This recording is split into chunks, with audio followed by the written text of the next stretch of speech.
అత్తగారు వచ్చారే. ఏమ్మా ఇక్కడే ఉండిపోయావే? ఇక్కడంటే ఎక్కడున్నాను? నా ఇంట్లోనేగా. నీ ఇల్లు ఇది కాదు. మరేది? భర్త ఎక్కడ ఉంటే అదే భార్య ఇల్లు. భర్త తాగుబోతే బార్లోనే కాపురం చేస్తుంటే ఆ బారే భార్య ఇల్లా? అవును. భర్త క్లబ్బు పక్షై ఆ క్లబ్లోనే కాపురం చేస్తుంటే ఆ క్లబ్బే భార్య ఇల్లా? అవును.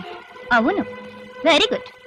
అది మీలాంటి సీతలకు అనసూయలకు, నాలాంటి ఉమకు కాదు.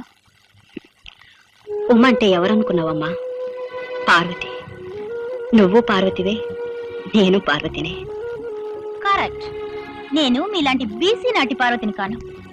ఏమిటమ్మా నీకు నాకు తేడా? చేతిన గాజులు లేవా, కాళ్లకు మెట్టలు లేవా, నుదుటిన బొట్టు లేదా, మెడన తాళి లేదా? తరాలు మారినా సంపూర్ణ స్త్రీ అని చెప్పే అలంకారాలు మారలేదు, మారవు.